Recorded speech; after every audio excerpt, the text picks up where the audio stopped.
We got plenty to talk about today. We're going to be talking about the big Thursday night game, Panthers versus Bucks, the Antonio Brown controversies, can the Bears rebound, and of course, how good have Heisman quarterbacks really been in the NFL? These are the headlines that we felt deserved the last word. I'm Nick, and this is Luke, and this is The Last Word. We are currently in school for sports journalism, and you could also listen to us on the airwaves at KKSM AM 1320 or go on to kksm.com and play us on the web. The first headline is tonight's game. The Tampa Bay Buccaneers travel over to Carolina to take on the Panthers. We got former Heisman Trophy winners facing off. It's going to be an epic showdown. We got Ron Rivera, who has Tampa Bay Buccaneers number. He is, I believe, 10-5 against, or 11-5 against the Bucks. We got Christian McCaffrey. We got quite the matchup here, Luke. What are you looking in? Well, it's so crazy, dude. Two 0-1 teams. You wouldn't be thinking like, wow, there's a lot of names on this field tonight. But there are. We got Christian McCaffrey. We got Cam Newton, Jameis Winston. They both won Heismans. Gerald McCoy is a pretty interesting situation. I was going to tell you about him. That Gerald McCoy, defensive tackle, that he got released by the Bucks, and then the Carolina Panthers picked him up, and then to add salt to injury, they gave Ndamukong Suh Gerald's number. Really? So it's just like, yeah, we don't care about you, McCoy. Wow. Yeah, that really was. Because that's the thing. Like, you see that a lot. You see a player switch to a division rival a lot. But this is kind of different because Gerald McCoy, I believe he was like the number 2 pick in the draft when he came out. He also is a powerhouse defensive tackle. He is. He's a good player. Because he had last season, it was a career low. But that career low of 16 tackles matched the career low in 4 games. He only played 4 games in one season and got 16 tackles. So still, that tells you something that what he is capable of. Well, it does. Yeah. He is a player to watch, but also Ron Rivera, defensive strategist. He can really lay the hammer. Yeah, that's always been a big thing. Because, like you mentioned, 4 tackles for a defensive lineman, that's no laughing. Like, that's solid. Yeah, that's very good numbers. Those are good numbers. Any tackle by a defensive tackle is usually like a 0-yard gain or something. Yeah. So it's like anytime he's getting that play, that's a big deal. I'm really excited to see how Rivera uses him. Do you think he has like a monster game because of the situation?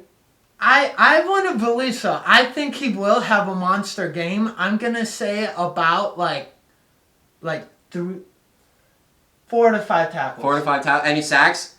No sacks, but all those tackles are going to be for a loss. Oh, I like that. I like that prediction. He's going to get after it. Watch out for Gerald McCoy. Yeah, he's always been a talented player.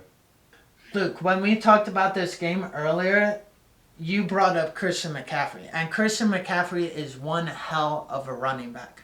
But I bet you didn't know this. He is tied with a Hall of Fame running back that has at least 50 receiving yards, 50 rushing yards, but also 50 passing yards. 50 passing? Now, who do you think could be sharing that title with him? There's like only one guy I can think of, dude. LaDainian Tomlinson. Like, he's the only running back I could think of that had multiple like big throws. And it's not LT. No, older. Jim Brown. A little bit younger. The Juice, Walter Payton, is it?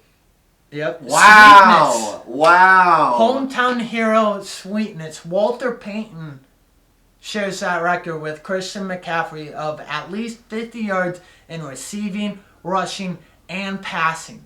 Now, what other running back in today's game other than Christian McCaffrey even has that capability? Yeah, well, to be able to do that consistently. I think the reason why this stat kind of blows my mind is that not because he's a Hall of Famer. No, Walter Payton is that's something for sure. But that the whole concept of running backs and receivers throwing the ball, I always thought that was like a newer thing. Like when Antoine Randall L threw that touchdown in the Super Bowl against the Seahawks, I thought that was like the first time that's ever happened. And then you tell me like Walter Payton's been doing this. Well, there's been tons of that all over the NFL. Look at the T formation and the refrigerator. Yeah, true. Or the refrigerator 2.0. You got Akeem Hicks running the ball in. True. Now there's always been that. That's something. Christian McCaffrey, if your career is anything like Walter Payton's, Carolina's got some happy fans. Yeah, and I'm sure Ron Rivera will be just as excited. Our next headline, Antonio Brown. What a paparazzi-loving name. Yeah, man. The man gets released by the Oakland Raiders. And then I don't even think he was on the market for 12 hours. No, it felt like 1 hour. Yeah. And then New England picks him up, and I think that's actually a really smart choice for them. Give a lot of credit to Kraft and Belichick for that. Yeah. Funny, you didn't even mention Antonio Brown's Steeler headlines that he had been causing, which we didn't even need to. He's been making so many recently. It's like this kid is a walking controversy right now. And I think this latest thing he did is kind of totally a whole other level of controversy. He's a walking newspaper. Yeah. He's a publicist's dream. Yes, he is. He really is. The guy makes locker room allegations in Pittsburgh. Mm-hmm. And then he goes to Oakland, not even for anything. He just practices. Zero real games. And then he gets released because he was most likely causing locker room allegations. Goes to New England, can't play game one, and then he gets his sexual assault case. And it's like, there's only one team that could deal with them, and that is the New England Patriots. Coming from, immediately get the viewers to hate me, but I am a Patriots fan. I gotta throw that out there right away. So I've seen these guys come through before, the Randy Mosses, the Albert Hainsworths, the Reggie Waynes. So even though they were never problem anywhere else, he had his issue with Belichick. He wasn't having fun there. Antonio Brown is the kind of player that's going to make All-Pro, help you in a Super Bowl, or get cut 3 games in. Like, Belichick is no nonsense, I think. Yeah. And I saw the way Randy Moss broke your records for touchdowns like 3-4 years before. And you trade him to the Vikings without a second thought once he becomes a problem in the locker room. Did you also see that? The time Antonio Brown joined the Patriots is the same time Randy Moss joined the Patriots. In their career. Right. At Good the point. milestones in their career, it's the same point. Touchdowns and receiving yards. It's a very similar, in the numbers don't lie.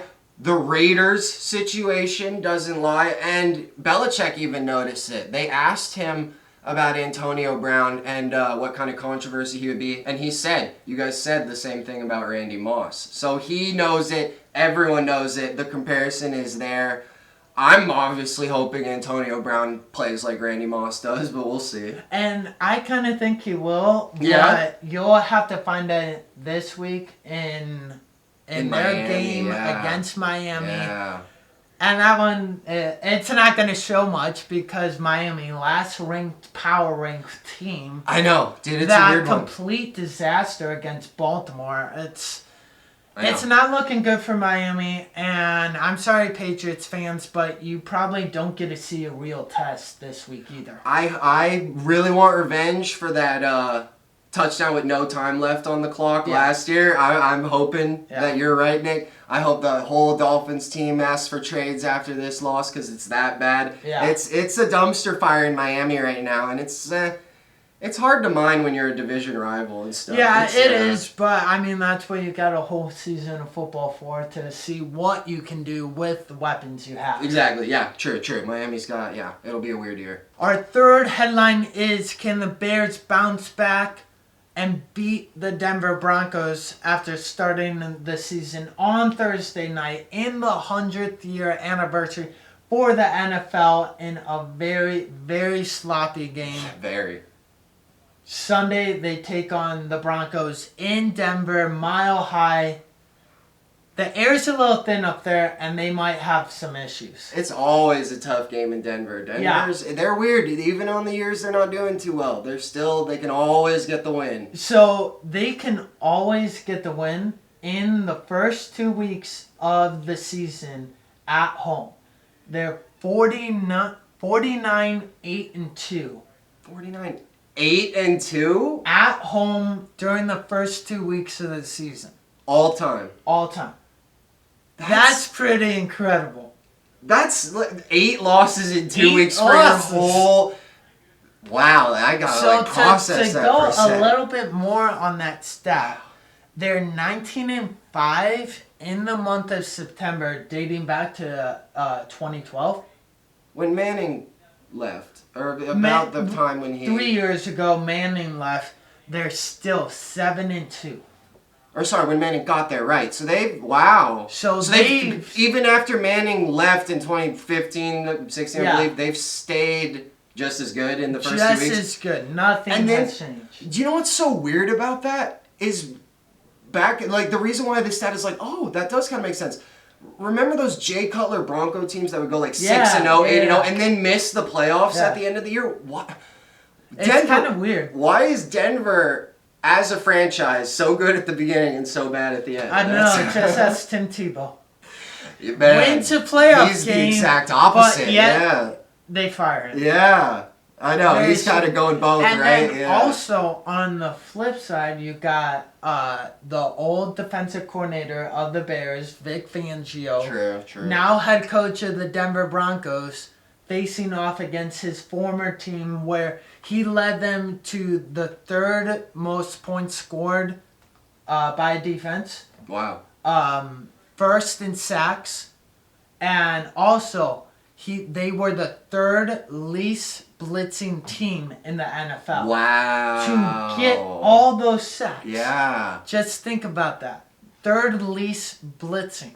I have a big feeling Khalil Mack is But yeah, Khalil Mack is equation. a huge equation in that. So 1:25 Pacific Standard Time. The Bears will be taking on the Denver Broncos, but it's kind of a little bit more of a game than people would realize, because after Trubisky's big flop in the opener against Green Bay, he's got to prove himself. Chicago has him on the pitchfork, ready to let him go, and also the coaches are kind of, what's going on there? Yeah, man. No, I've been telling people this the whole time since that game. If that Bears offense was even slightly average, they beat Green Bay. They would have beat them. They beat them, yeah, no question. It was just so night and day, the difference. It was. And you can't ask for a more better performance from a defense. No, exactly. Allowing one touchdown from Aaron Rodgers. Yeah, from Aaron Rodgers, yeah. On one drive. The rest of it, that night they started with 4 3-and-outs. Yeah, the Packers. Exactly. Right. Aaron Rodgers looked vulnerable. Yeah, and it's the first time in a long time he looked scared, and that the Bears were easily going to hand them a loss, but Aaron Rodgers worked his magic, and that's the end of it. I know. Second best QB in the league, and he can't get it done. No. He looked like he couldn't get it done, but the Bears' offense is what couldn't get it done. Yeah. What do you think? What's if you had one word to say to Trubisky of what he needs to do? Do you have one? Can you think of anything of what's the one thing he needs to do? I would say, Trubisky, what you need to do is play your game. He is excellent on the bootleg. He can scramble well. But the moment he tries to needle that ball into coverage or tries to just do a little bit extra, he's in trouble. And there's a reason they went 12-4 last year. Right. They could sure as well do it again. I would not be shocked. I think this is going to be a really good defensive battle. Yeah. So we touched a little bit on the Panthers-Bucks game that's going to be going on. Another big game this week, Ravens-Cardinals. And the reason why these games are more important in the grand scheme of a discussion is because Cam Newton, Jameis Winston, Lamar Jackson, and Kyler Murray. What do they all have in common? They're pretty good quarterbacks. They are pretty good. They are pretty good quarterbacks. They all share the same skin color, yes, but no. The big comparison between these They're guys. Heisman Trophy. The winners. Heisman Trophy. That's right. You guys are all good, but yes, it's that Heisman that makes you really realize, man, these guys are really good. But then I kind of looked at it because the whole thing was, this is the first time there's been 2 different games with Heisman Trophy quarterbacks going at each other like this. And I was like trying to look back and figure out like, okay, why that seems like that shouldn't be true. Like there's been so many Heisman winners, there's been all this kind of stuff. And there's this weird trend. The Heisman Trophy quarterbacks cannot make it in that NFL. Right. They never really ascend to that next level of like Cam Newton did win an MVP. Lamar Jackson may be very good. He looked good this year. Kyler Murray had a very strong debut. But Tom Brady, Peyton Manning, Drew Brees, Aaron Rodgers, did they ever touch the Heisman? Look at the bigger names, all the 4 you just said, and then on top of that,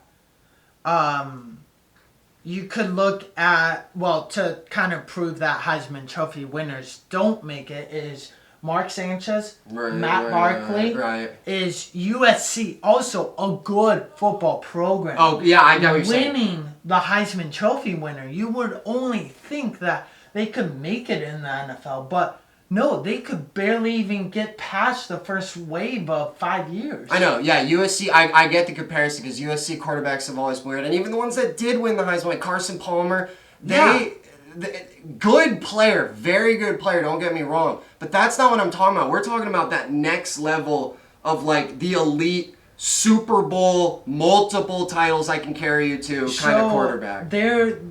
I have a friend who his dad was NFL pro but didn't really get too far. Okay. And then I also talked to some NFL pros, is that the biggest thing, and ironically, they're all quarterbacks. Yeah. The biggest thing they said was that the difference between college and pros is that college, everybody's open. Yep. In the pros, nobody's open. That's a pretty good point. point. It really kind of makes a lot of sense. I mean, it is a good, this was the big knock on Zion Williamson, why everyone was so worried about him. He was out there dominating kids like a foot shorter than him in high school. So it is like, obviously he kind of wasn't the norm. He ended up being successful in college. But there is this like, if you're so used to just destroying, like if you play your friend that's terrible one-on-one every week and then you go to a park with real guys that play, you're going to get destroyed. Yeah, because you're used to always like finding the open room, finding their mistakes. Someone who's good at their game doesn't have those errors. And take Jadeveon Clowney. This is just my opinion, but I did not like him. Oh, really? At all in college, I thought he was way talked about for a nobody. You weren't alone, though. A lot of people And then on top of that, you know what he said after the combine? He said, everything was easy in my life. Football was even easy. It all came to me. But till the NFL, I never had to try. Right. He never had to work at anything. There's some guys that are just so much more physically dominant that they don't have to put in that extra. And then they get to this league where there's this guy that wasn't as athletic, but he busts his ass year after year. Mm-hmm. And all of a sudden, he's hitting a little harder than you. And you're like, what? I'm way stronger than this guy. Why is he bullying me? It's because he put the work in every single day to get to where you are. Watt. Yeah, right. Pizza boy in Wisconsin. Some kid says, "You're J.J. Watt. Why are you delivering pizzas?" Yeah, right. And he says right then was when I knew that I should be playing football. And look who he is now. He did bust his ass, but he is a good name when he's healthy. Yeah, exactly. Like one of the most talented players in the league, and if you saw him today, you would think, oh, that's all physical strength, that's all. But then you look at him when he was first getting drafted, wasn't really getting that talked about. It's the work. It's the progress. He put in work after night and day, sweat at the gym. So you believe that the reason why a lot of Heisman quarterbacks have trouble finding success in the NFL is because they're so used to everything being so easy. Yeah, they're too pampered. I think me being a coach of youth football and entering high school is you can't have, if you're too pampered, like when I was in high school and our quarterback in high school, he was pampered. Okay. Because of who his dad was. He was a Heisman Trophy winner. Ooh. But the kid that would have been quarterback that I played with in youth football, he was astounding. Oh, okay. And then it was all because this kid came in of his dad, and it's like, oh, you should be able to play quarterback. So just at the end of the day, it comes down to hard work. Yeah, I totally agree. The one quick thing that I would add on top of that is it totally goes into what you say. I think Tim Tebow was always bashed for his mechanics. The mechanics didn't work in the NFL. That mechanic never needed to be fixed in college because he was so dominant. That, and why does it matter? If you win games, you win games. Yeah, exactly. So it is. I think that definitely goes into it. That's a good point. Maybe we cracked the case. Don't be drafting those Heisman quarterbacks. Well, that does it for this episode of The Last Word. But you can also catch us on KKSM AM 1320 from 8 to 9 a.m. in the Pacific time zone, or go on to kksm.com and watch any of our archive shows. That's right. And of course, if you like this episode, go ahead and click that like button. If you agree or disagree with us, leave a comment in the section below. Don't forget to subscribe and share with your friends.